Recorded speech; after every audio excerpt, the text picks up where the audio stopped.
do some, sit, sit, some high density growth here. This guy's just ready to burst with energy, and he's working on what it is. Come, sit, feet, no, feet, no, feet, good. Alright, so he's making little mistakes, he knows this command. Okay, sit, down, sit, okay, sit, down, sit, feet, yes, good, good boy, good girl. Okay. Sirius, heel. Good. Front. He lives for this. Front, sit. Go round. Sit. We're doing this on leash right now. Even though he's off leash trained, you're going to do this just fine off leash. He's getting a little bit out of position because he's taking a little bit of a break. He's a little wonky right now. Stay. And so I've got him on leash just to kind of help give a little bit better feedback. As you can see with the feet command, for example. So when I want the dog all the way on something, okay, Sirius, up is all the way on something, feet is just the front feet. Down, good boy, nice, use the wrong command. Feet, good boy. So I'm using the leash to kind of give a little bit of feedback. Okay, good boy. Sirius, up. Okay. Sit.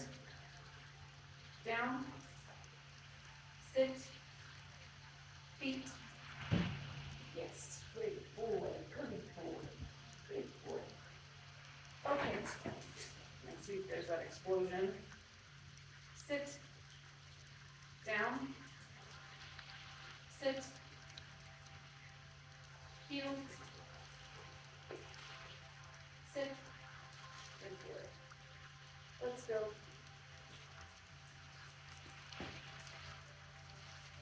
Front.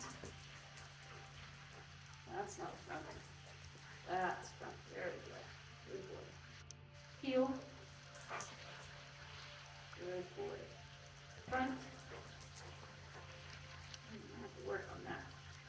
Sit. Good boy. Go round. Go round. Sit. Sit. Good boy. Let's go.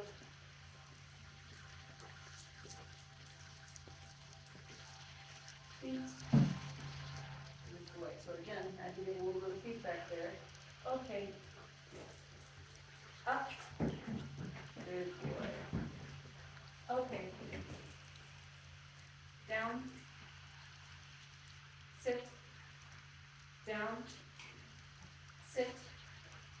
Feet. Yes. Good boy. So I'm working his brain. He's thinking. You can see his ears look back at me. He's thinking. He's going, what's she going to ask me to do next? Up. Good boy. Stay.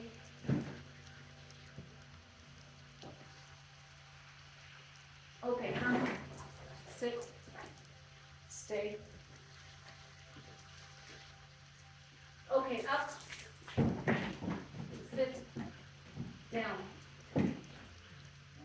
More thinking. Down. Down. Lie down. So he's having to really think. Now, I wouldn't leave a dog in this position for a long period of time, but I'm making him think about his body. This guy has very little body awareness. He just kind of throws himself like a sack of wet laundry. Sit. Good boy.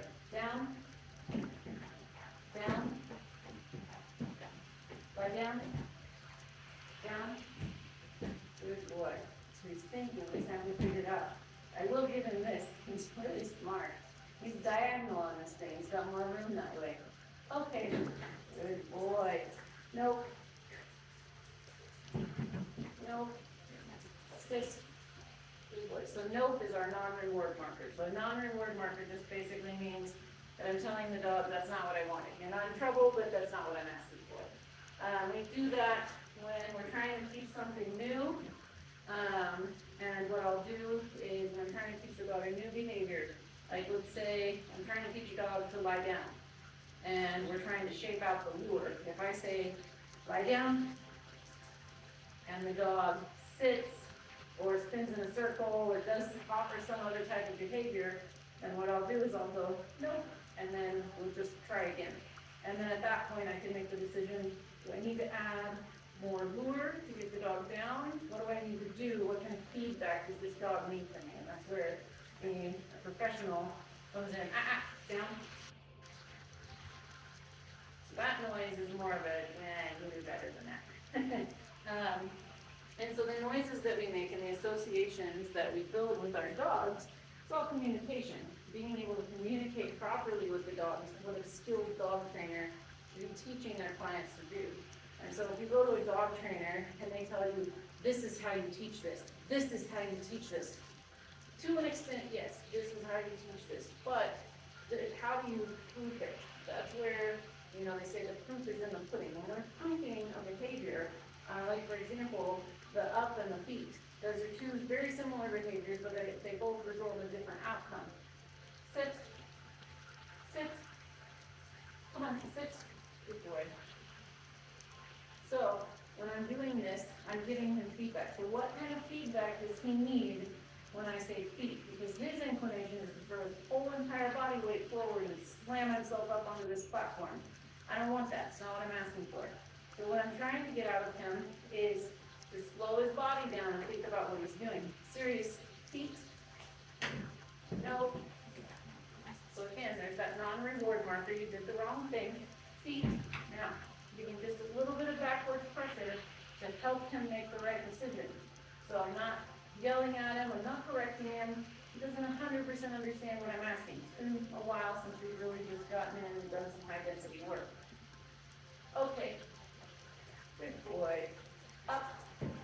Good boy. Okay. Feet. Good boy. So that took a whole lot less pressure. I gave a little bit of pressure as he started to go up there.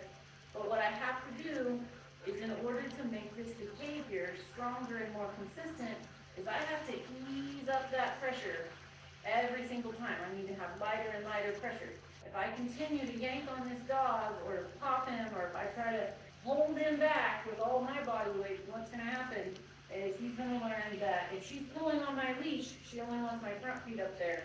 But if she's let go of the leash, or if I'm not on leash at all, then she wants my whole body up there. So we have to be careful with that. So now, I'm going to try the opposite. I'm going to get a little bit of pressure, but I'm going to ask him to go all the way up there. Okay.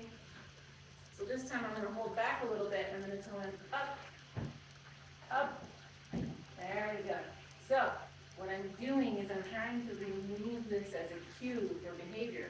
And this is something that a lot of people miss out on, is that when we're trying to remove a cue, and we're trying to teach a dog to distinguish a verbal cue between two different behaviors, sometimes the physical cue, we have to do a little bit of both.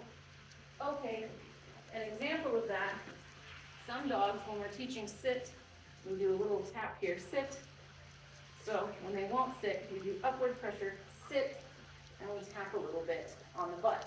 So I'm not shoving him down, I'm literally taking my fingers, like making the itsy bitsy spider, and I'm just tapping on his butt about as hard as you would tap your nails on a desk.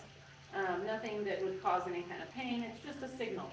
But when I'm trying to teach a dog a stand stay, sit, stand, those kind of things. Sirius, stand, stand, good, stay. Sometimes I'll come along and I'll touch their back. And I'm doing that same thing all up and down his back. And a little bit of pressure. Good boy. Let's go. Good boy. Stay.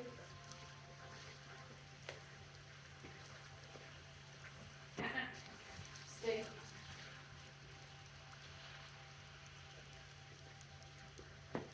Okay, front. Good boy. Heel. Good boy. Good boy. Very good boy. Good smart dog. Anyways, there's a few minutes for you.